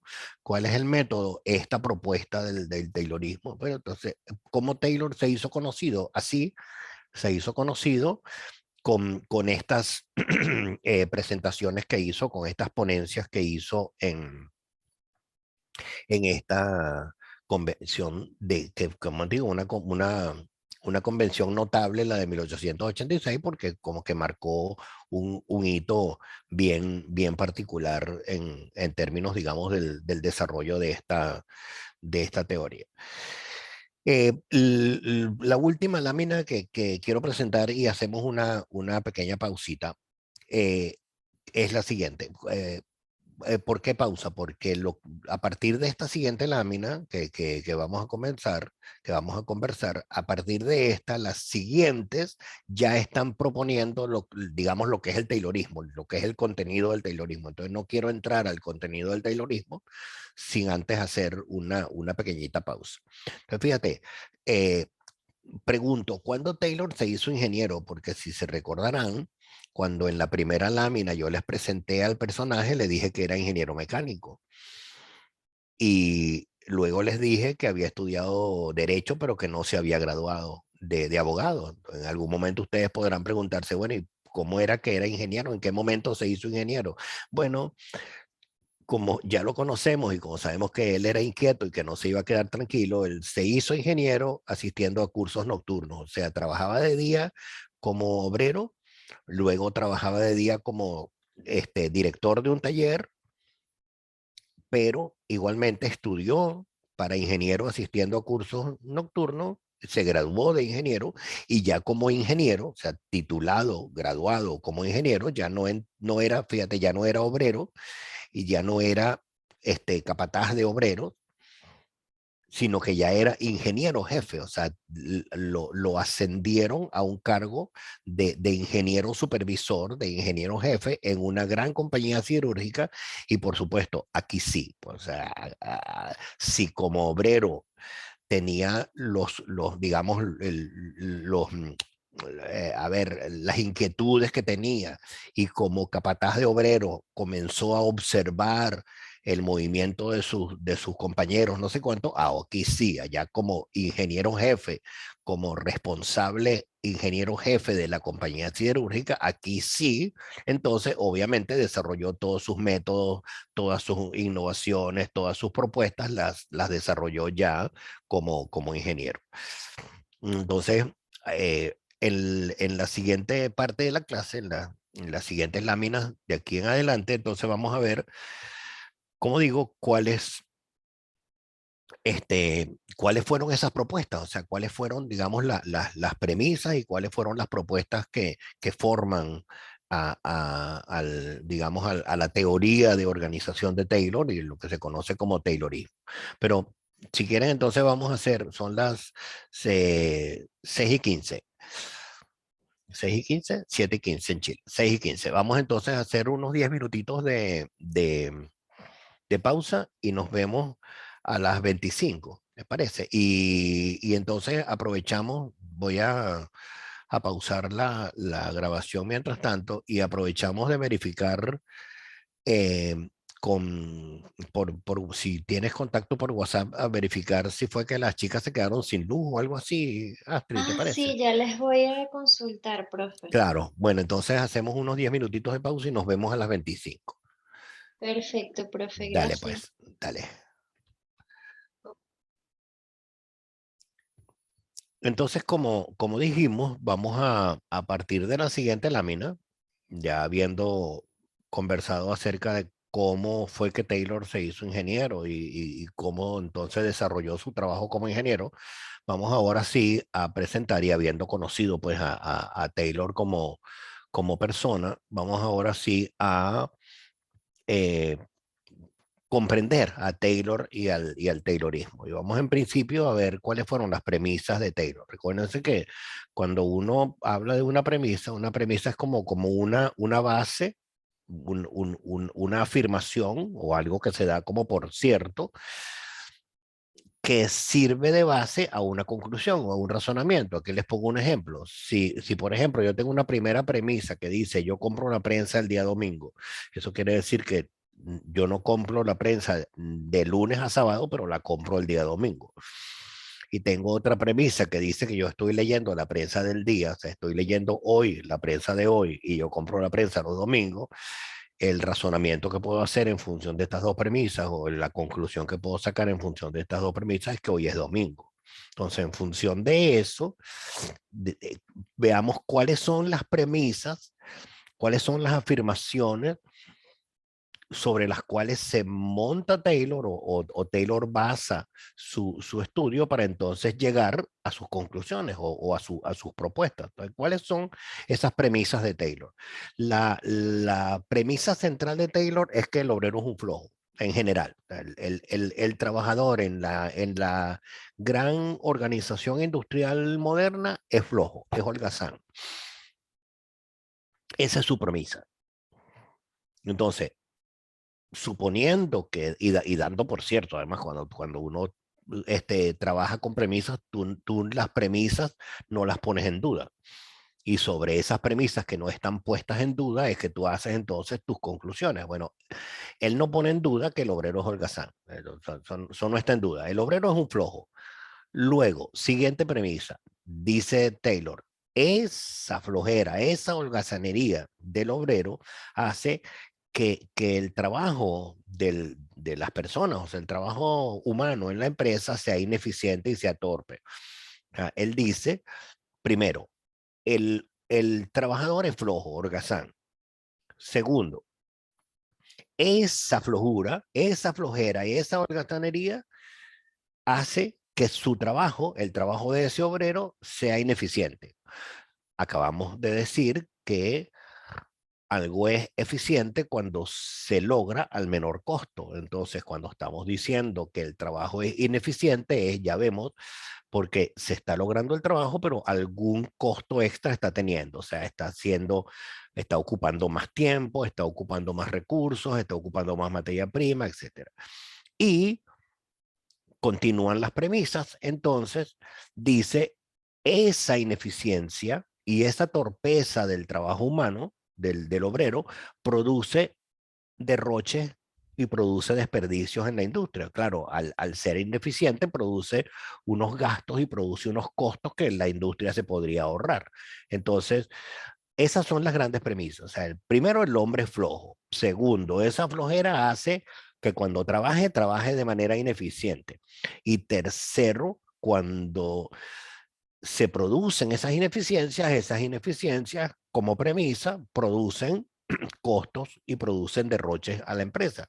Entonces, él, como para explicar esas premisas, como para, digamos, como para reforzar esa premisa, que como digo, cuando tú propones una premisa no la das la das por cierta, o sea, no la pones en duda, pero de todas maneras, él como para reforzar su premisa, él dice, cuando dice que en general, que el obrero es flojo, es holgazán, él dice, sí, es holgazán, y esa holgazanería, esa flojera se debe básicamente a cuatro cosas. Primero, él dice que en general el ser humano tiene una tendencia natural a no apurarse. O sea, el Taylor dice que si el ser humano tiene que hacer algo y tú no le pones un límite, digamos, como es el estudio de tiempos y movimientos de Taylor, sino tú no le dices qué es lo que tiene que hacer, cuándo lo tiene que hacer o cuánto se tiene que tardar haciendo lo que tiene que hacer, la persona no se va a apurar, la persona lo va a hacer, pero lo va a hacer en el tiempo que pueda o ocupando más tiempo del necesario, etcétera, etcétera. Segundo, Dice Taylor, porque hay una tendencia natural en el ser humano de comparar su trabajo con el de otros. Algo así como decir, si yo veo que el otro no se está matando, ¿para qué matarme yo?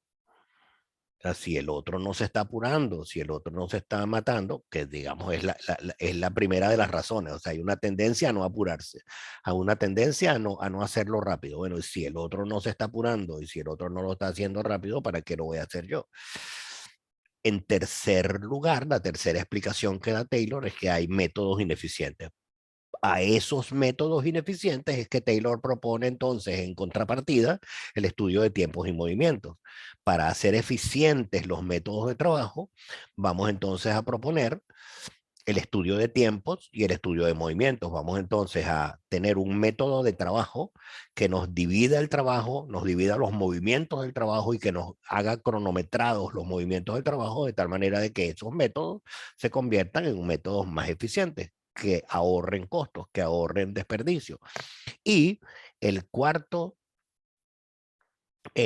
motivo, la cuarta razón por la cual explica Taylor esa holgazanería es porque hay un mal aprovechamiento de la ambición personal. Él dice que el obrero, el hombre, además de que no se apura y además de que se compara con los otros, además el hombre es ambicioso. El ser humano cuando trabaja en organizaciones es ambicioso. Y como es ambicioso, él quisiera trabajar, corrijo, no trabajar, ganar. Él quisiera ganar más y por supuesto quisiera ganar más trabajando, pues, ¿no? Entonces, él dice, Taylor, que hay un mal aprovechamiento porque se podría aprovechar esta ambición diciéndole al obrero, si no te apuras, no vas a lograrlo, pero si te apuras, logras producir más y si produces más, yo satisfago tu ambición porque te voy a pagar más. Esto está atado a lo que vimos unas 3 o 4 láminas atrás cuando hablábamos del pago a destajo, del salario a destajo o del salario por unidad producida. Esa propuesta de Taylor de pagar a destajo, de pagar por unidad producida, tiene que ver con esto, pues con aprovechar la ambición. Y él dice que en efecto esa holgazanería está basada en principio en que hay un mal aprovechamiento de esta misión porque no se le ofrece al trabajador la posibilidad de ganar más si trabaja más o si logra más. Entonces, en función de estas premisas y en función de estas explicaciones y de estas, digamos, verdades que propone Taylor, vamos a ver entonces cuáles son las conclusiones de Taylor, que en este caso no las llamamos conclusiones, sino que las llamamos recomendaciones. ¿Cuáles son las recomendaciones que propone Taylor en función de estas premisas? Él propone sus famosísimos, y digamos que este es el centro de toda la literatura y de toda la bibliografía que tiene que ver con Taylor y el Taylorismo, este es el centro, los famosos métodos del trabajo. De esos métodos del trabajo ya hemos hablado en algunos láminas atrás. Por ejemplo, el estudio de tiempos y movimientos ya lo tenemos conversado, ya dijimos en qué consiste el estudio de movimientos y tiempos. El estímulo a la ambición personal lo acabamos de decir y también lo mencionamos cuando hablamos del pago a destajo. Otro de los métodos de trabajo tiene que ver con la estandarización, obvio, pero la estandarización también está atada al estudio de movimientos. Cuando tú haces el estudio de movimientos y cuando tú fraccionas el movimiento en pedazos, en pedacitos de movimiento, logras la estandarización, porque llegas a fraccionarlo a tal nivel que tú puedes decir de manera estandarizada que el movimiento, de nuevo pongo el ejemplo del atornillado, que el movimiento para atornillar un tornillo es pon la mano, gira la mano, pon la mano, gira la mano. O sea, un movimiento estandarizado que se repite además con tiempos controlados y que lleva a esta lógica de estandarización. Entonces, como ven, estos métodos de trabajo del Taylorismo, que son lo que se conoce finalmente como el Taylorismo, la propuesta o si lo llamamos en términos de nuestra materia que se llama teorías de la organización, la teoría organizacional de Taylor, que se conoce como el Taylorismo, consiste en estos métodos de trabajo. Estos métodos de trabajo son varios, no creo que tenga sentido en nuestra clase ponerse a ver todos los métodos de trabajo. De hecho, le digo aquí, entre varios otros, o sea, hay varios, muchos varios otros, pero no tiene sentido verlos en detalle porque no aportan. O sea, ya habiendo comprendido lo que comprendimos de Taylor como persona y habiendo comprendido lo que comprendemos de Taylor en su aproximación al trabajo, hablar de los 10 o 12 métodos que son no tiene sentido. Están, como les digo, en el libro de Taylor que les he propuesto en módulo 7 y ahí lo pueden ustedes revisar. Pero yo sí quisiera destacar de estos métodos de trabajo que propone Taylor y que estos métodos de trabajo que se conocen entonces como el Taylorismo, yo sí quisiera destacar uno que es el de los 8 capataces funcionales.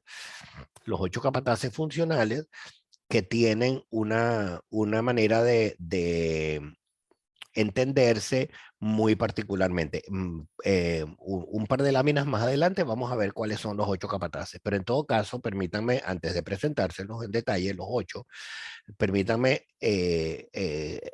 explicarle y que entiendan cómo funciona. No es que un obrero tiene 8 capataces por encima y el obrero de al lado tiene 8 capataces y van 8 más 8, 16. No es así, sino lo que quiere decir es que hay 8 capataces, uno se encarga de una cosa y ese que se encarga de una función, por eso se le llama capataz funcional, porque se encarga de una función. Este capataz funcional que se encarga de una función tiene por debajo de él N cantidad de obreros, pero esa N cantidad de obreros, él los está dirigiendo solo en la función de la cual él es responsable. Y así como este, hay 7 más. Hay otro, siete capataces más. De tal manera de que un obrero responde a 8, vamos a decir así, supervisores diferentes. Cada uno de estos 8 supervisores diferentes le está supervisando por una función particular, por eso lo llamamos capataz funcional, 8 capataces funcionales.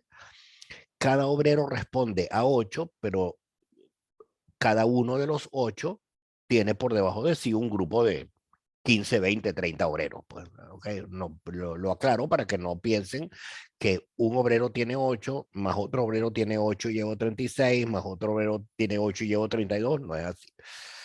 Entonces, habiendo dicho esto, antes de presentarle cuáles son los capataces funcionales, cuáles son las 8 funciones que cumplen los capataces funcionales, y como hemos presentado entonces al Taylorismo y lo que nos conoce como el Taylorismo, para hacer ya un cierre de lo que sería el Taylorismo, permítanme entonces presentar en términos, digamos, concretos qué es el Taylorismo. El Taylorismo se basa en las propuestas de Frederick Taylor digamos, para desarrollar el trabajo humano en las organizaciones de la Segunda Revolución Industrial, basado en estos 4 elementos. Primero, el dicho por Taylor, ciencia en lugar de empirismo. O sea, cuando él propone su estudio de tiempos y movimientos, a lo que va es que la manera de hacer el trabajo, la manera de realizar el trabajo, no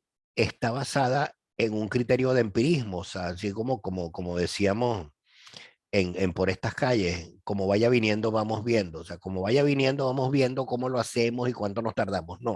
No hay un criterio de empirismo, sino hay un criterio científico, y el criterio científico está basado, de nuevo, una vez más se lo repito, en el estudio de tiempos y movimientos.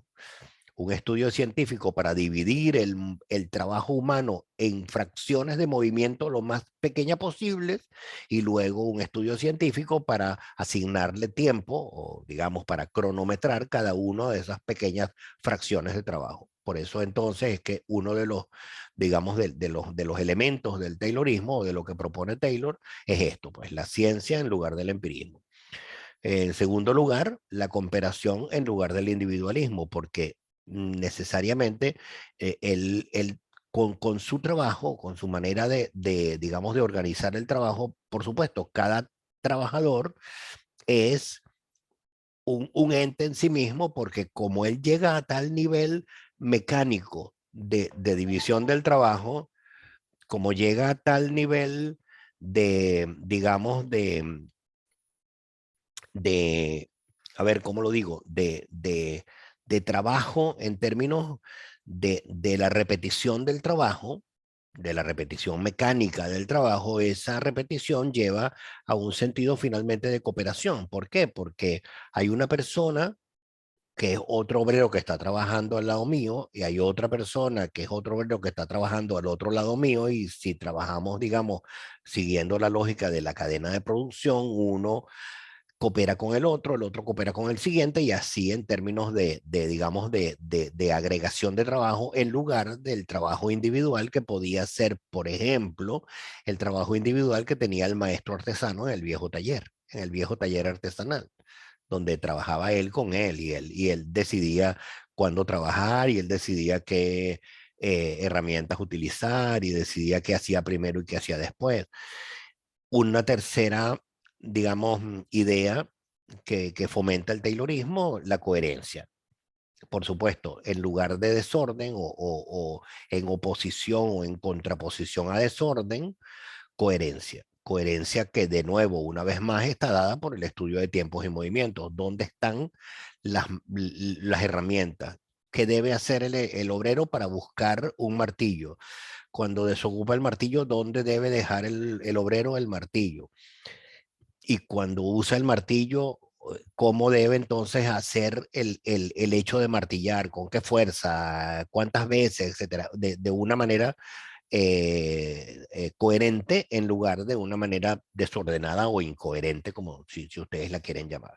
Y como cuarto, digamos, elemento, o cuarto, digamos, cuarta pata de la mesa del Taylorismo, la búsqueda del máximo rendimiento, en lugar de producir a escala reducida, de nuevo, en comparación con el viejo taller artesanal feudal. En lugar de producir unas pocas cantidades, o inclusive una, un producto, el Taylorismo busca el rendimiento máximo con la producción masiva, pues con la producción a gran escala y con la producción en masa de la gran organización industrial.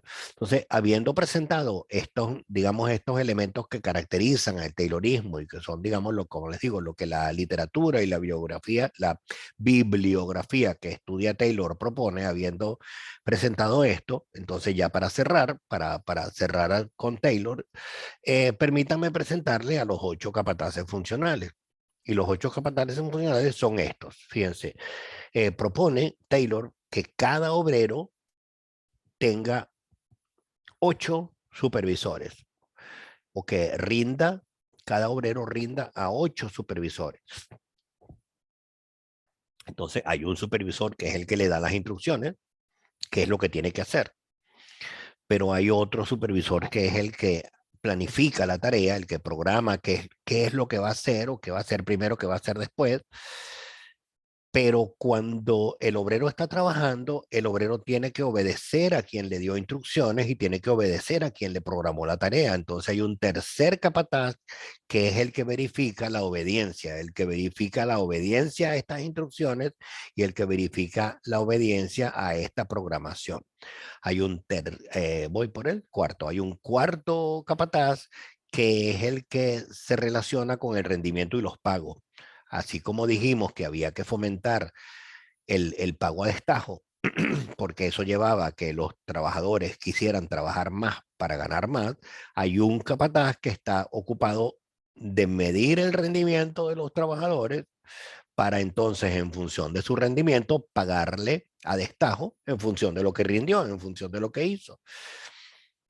Pero como hemos dicho que el principio de Taylor es el estudio de tiempos y de movimientos, o el estudio de movimientos y tiempos, fíjense entonces, Taylor dice, hay otro capataz que es el que está responsable de enseñar los movimientos. O sea, fíjate, uno dice qué es lo que hay que hacer, otro hace la programación de la tarea, pero hay uno adicional que es el que enseña los movimientos. Y no solo nos enseña, sino que durante el día, el movimiento que enseñó durante el día lo supervisa, lo corrige, lo revisa.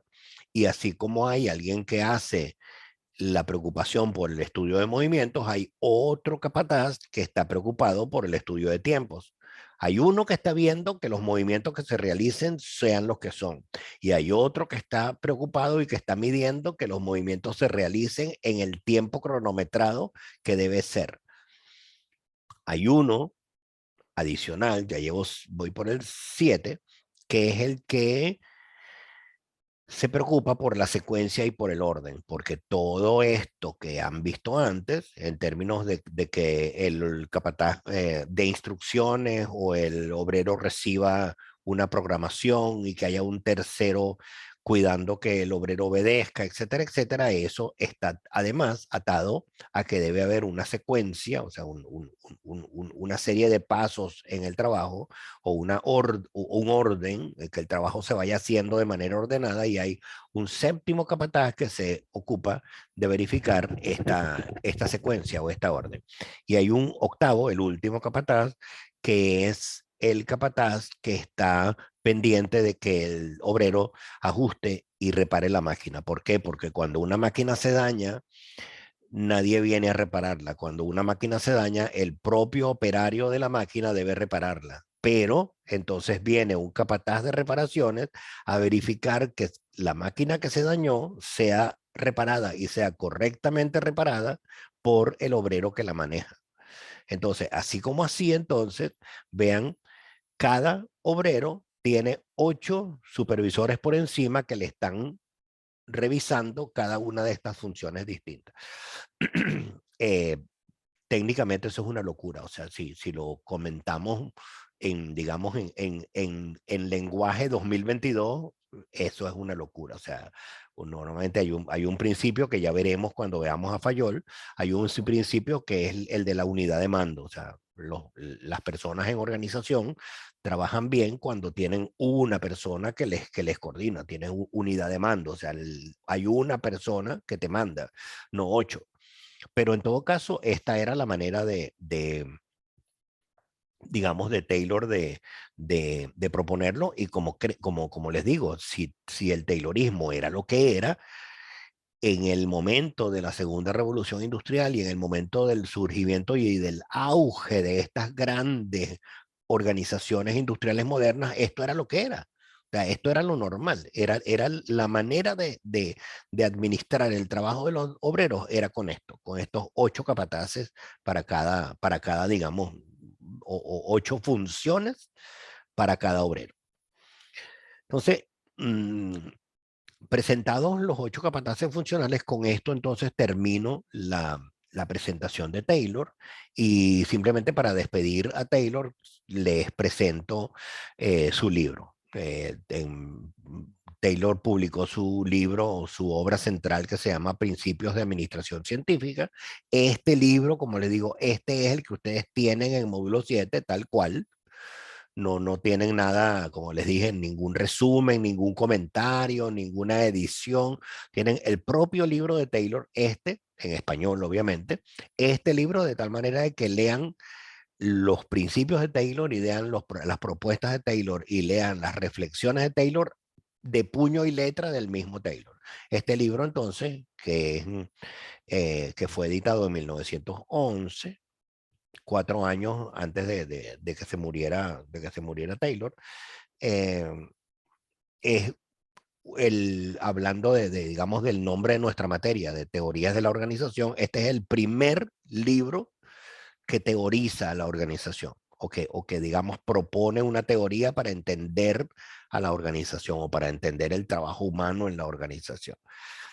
En 1912, Taylor creó la Sociedad para el Fomento de la Ciencia de la Dirección, que no era otra cosa, digamos así, como una academia en la cual él, digamos, enseñaba o transmitía sus conocimientos con respecto a esta gerencia científica o esta administración científica. Que esa sociedad, luego de la muerte de Taylor en 1915, los seguidores de Taylor le cambiaron el nombre y la llamaron Sociedad Taylor o Taylor Society en honor a él, pues, ¿no? En honor a que llevara su nombre. Entonces, fíjense que si me permiten regresar un momentito un par de láminas atrás, vean que hemos dicho que uno de los principios que propone el Taylorismo es ciencia en lugar de empirismo. Exacto, miren el nombre que le pone Taylor a su libro, administración científica, gerencia científica. Y esa administración científica, como les digo, para Taylor está basada en la posibilidad de medir movimientos, medir tiempos y medir eficiencia en la producción.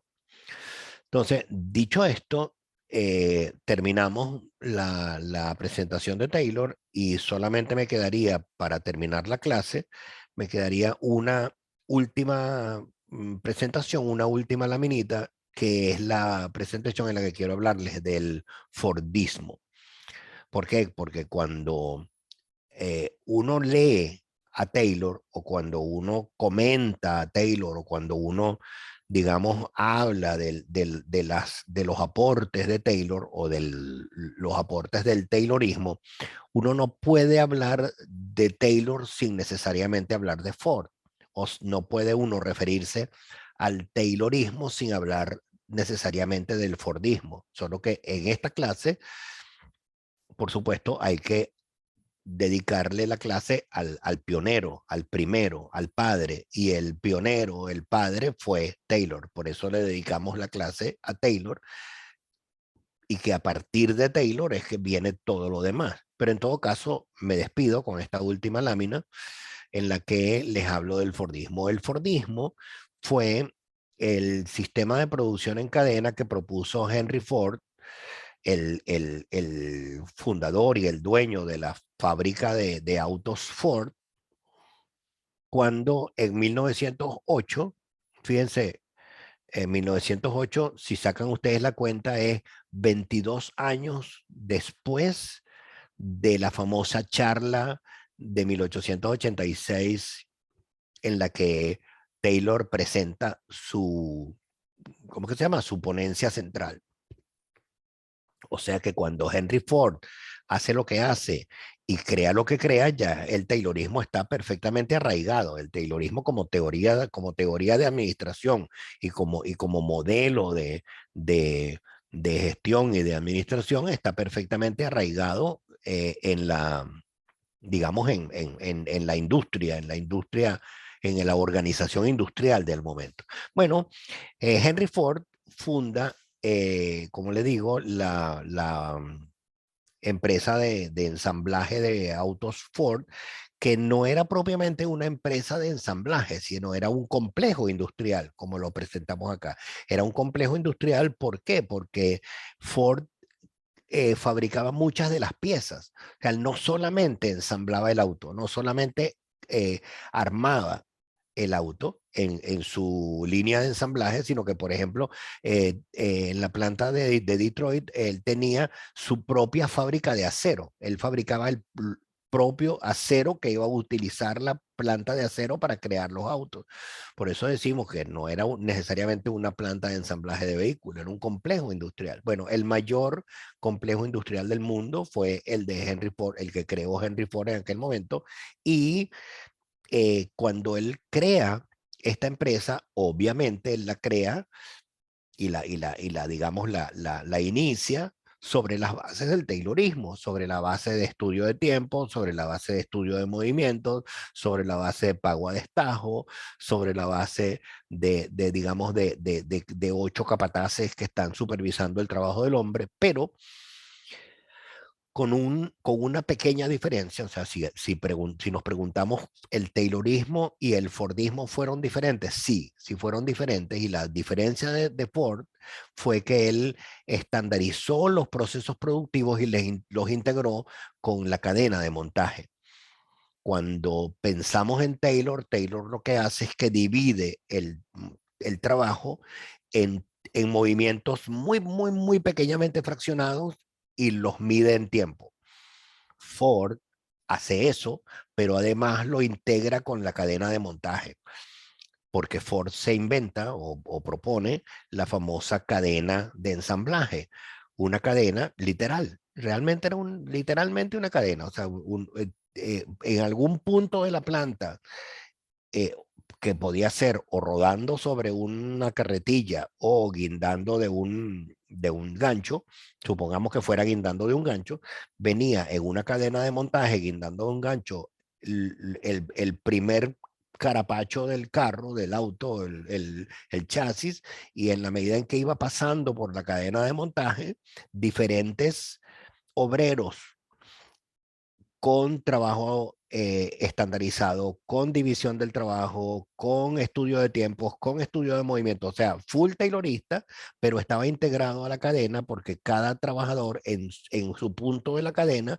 iba como que aportándole cosas al carro y uno le ponía los asientos y seguía el auto por la cadena de montaje y otro le ponía las ruedas y seguía el auto y otro le ponía las puertas y otro le ponía el volante y otro le ponía el motor hasta que llegaba al final de la cadena el auto armado. Entonces, esa es la diferencia de Taylor, digamos, la diferencia mayor. Pues hay otras diferencias más sutiles, pero la diferencia mayor del Fordismo con el Taylorismo es esa.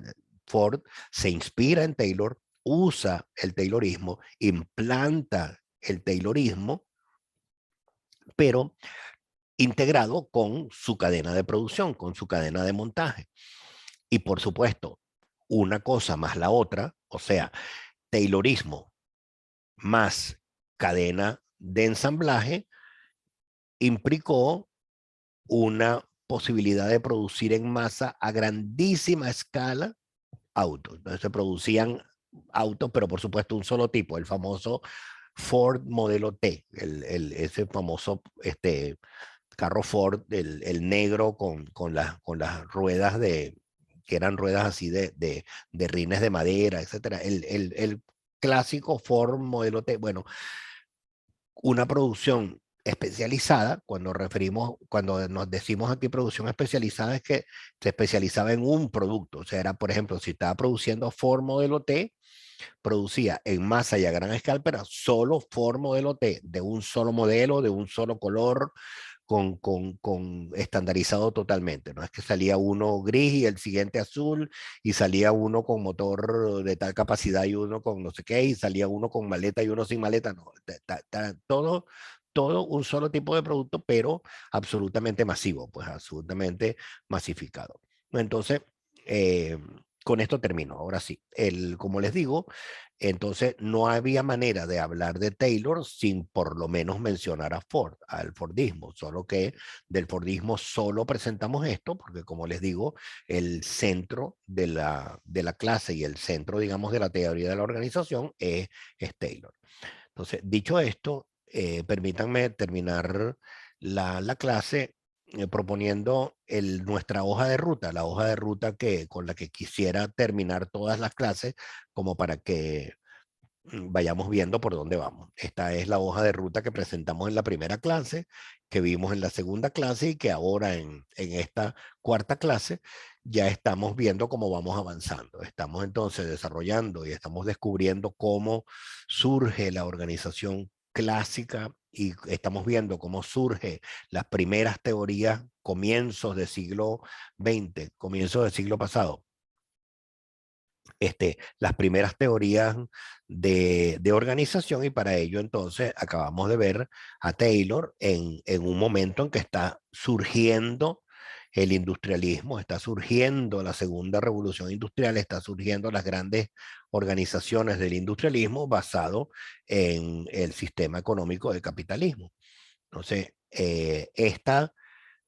digamos, hoja de ruta la vamos a utilizar, la vamos a revisar al final de cada clase para que ustedes vayan viendo cómo la materia va fluyendo y cómo vamos avanzando, no solo en términos cronológicos, en términos de fecha y en términos de autores, sino también cómo vamos avanzando en términos de teoría, pues como las teorías de la organización van cambiando y van adaptándose a estos tiempos modernos humanísticos o a estos tiempos postindustriales, posmodernos, postcapitalistas. Bueno, con eso entonces he terminado. Hoy son las 7:02, pero hemos terminado hoy pronto la clase y no sé si tienen entonces ¿Algún último comentario, por favor, María Gabriela, Valesca, Astrid? No sé si tienen algún último comentario para despedir la clase. Adelante. Yo tengo una pregunta, profe, Sí, sobre quizás el rechazo en otros círculos que pudo haber generado todo el Taylorismo. No sé si em, haya alguna referencia en particular a alguien que se haya opuesto fervientemente a esto. O sea, digamos desde la literatura, ¿no? Porque imagino sí, que en movimientos sociales habrá habido eh, descontento, sí. pero no sé si autores, ya en esa época, ¿no? Con esos ojos. Mira, no demasiado, porque es que no se conocía otra cosa. O sea, primero, lo que se conocía antes de esto era el viejo taller artesanal de la economía feudal. Surge la economía capitalista, surge la segunda revolución industrial, surgen las grandes empresas y lo que se conoce es esto. O sea que no hay, en un primer momento, no hay cómo criticar diciendo, oye, eres un esclavista, eres un abusador, mira cómo tienes a las personas trabajando 10 horas, 6 días a la semana haciendo el mismo movimiento mecánico sin descanso. No había cómo, porque no había punto de comparación. O sea, lo otro era digamos, el viejo taller artesanal, que no era tal punto de comparación, era lo que se conocía, era lo que se vivía. Y sí empezó a haber digamos, no, ni siquiera rechazo, sino algún tipo de protestas con los primeros movimientos sindicales, las primeras organizaciones sindicales que fueron surgiendo y que surgían básicamente en términos, digamos, de horarios de trabajo, en términos de protesta por trabajar en condiciones a lo mejor de mucho calor, porque se trabajaba dentro de espacios cerrados donde había maquinarias y etcétera, pero así como que propiamente alguien dijera en términos de sistema, que dijera, el sistema Taylorismo es un sistema abusivo, es un sistema esclavista, es un sistema inhumano. No, no hay nada así documentable que te pueda decir de manera así concreta que en esa época había ese, digamos, esa crítica. Había esa crítica. En el cineforo que les recomendé para esta clase, que es un cineforo que es abierto, o sea, no es evaluado, no es calificado, etcétera, pero que les recomiendo y realmente les pido de corazón que lo hagan. Sé que si no es evaluado, a lo mejor no lo hacen esto así como que tan inmediatamente, pero no lo dejen de hacer, háganlo, hagan el cineforo que va a ser interesante y va a ser bonito.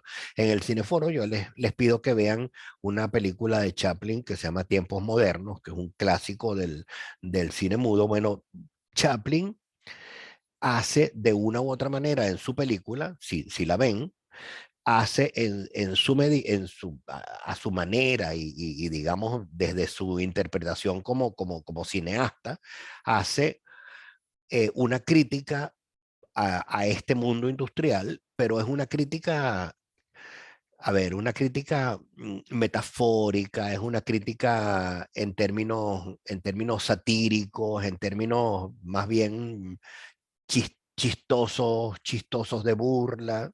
Era lo que había, ¿no? Como te digo, no había ningún movimiento así social, ni ningún autor que dijera esto o que criticara a Taylor, porque es que no había otra manera, no se pensaba de otra manera. Tuvo que llegar el Tom Mayo para que con los hallazgos de Elton Mayo y con los descubrimientos de Elton Mayo se descubrieran cosas como que, por ejemplo, el ser humano es humano. Hasta Elton Mayo, hasta los hallazgos de Elton Mayo, en principio nadie pensaba, por ejemplo, que, que el ser humano necesitaba momentos de descanso o que el ser humano necesitaba ser escuchado y que podía, digamos, llamarse a una entrevista nada más que para que dijera cómo se siente. Antes de Elton Mayo, por ejemplo, no se conocía el efecto de los grupos informales. Antes de Elton Mayo no se conocía el efecto, digamos, del control social del grupo en el trabajo, y no se conocía el trabajo como acto grupal, pues, o sea, como fruto del trabajo en equipo. Es Elton Mayo el que hace esos grandes hallazgos, pues, porque del resto no hay en este momento ningún autor. Fayol, que lo vamos a ver la clase que viene, Fayol propone también una manera muy rigurosa de entender a la organización, pero desde el punto de vista de la administración, no desde el punto de vista de la conducta humana del obrero, como fue Taylor, como lo vimos hoy. Fayol, que vamos a verlo en la clase que viene, es desde el punto de vista de la administración. Weber no lo vemos en este curso, pero Weber también fue en su momento. Él propuso el concepto de burocracia, el concepto de organización burocrática, que no puede ser también más rígido y más normativo como lo propuso Weber, que es una genialidad y de una, digamos, de un brillo absoluto. Sí, pues, pero no pudo ser más formal y más riguroso y más definido que lo que propuso Weber. Así que no sé, yo no tengo referencia de alguien que haya así formalmente hecho una crítica argumentada, no la hay. Hoy día, por supuesto, sí, pues hoy día, 100 años después, tú puedes decir, oye, este, eso a lo mejor tiene condiciones de abuso, tiene condiciones, sí, pero es que no se conocía otra cosa, no había cómo pensar en grupos sociales informales, no había cómo pensar. O sea, por ejemplo, lo que ustedes están estudiando, comunicación organizacional, en el mundo de Taylor, pensar en la comunicación para comunicar, por ejemplo, trabajo en equipo, para comunicar motivación, por ejemplo, para comunicar liderazgo, eso no se pensaba, no existía, no era motivo de pensamiento. Pero te entiendo, Astrid, tu pregunta en el sentido de que hoy 2022, tú comprendes y lees a Taylor y por supuesto que pega. Dice, oye, esta manera de entender el trabajo era absolutamente poco menos que digamos que abusiva, pues. Si ven la película Tiempos Modernos, la película Tiempos Modernos hace digamos, varias escenas que tienen que ver con burlas a esto, pues, o sea, con satirizar ese trabajo industrial. Gracias, profe. A la orden.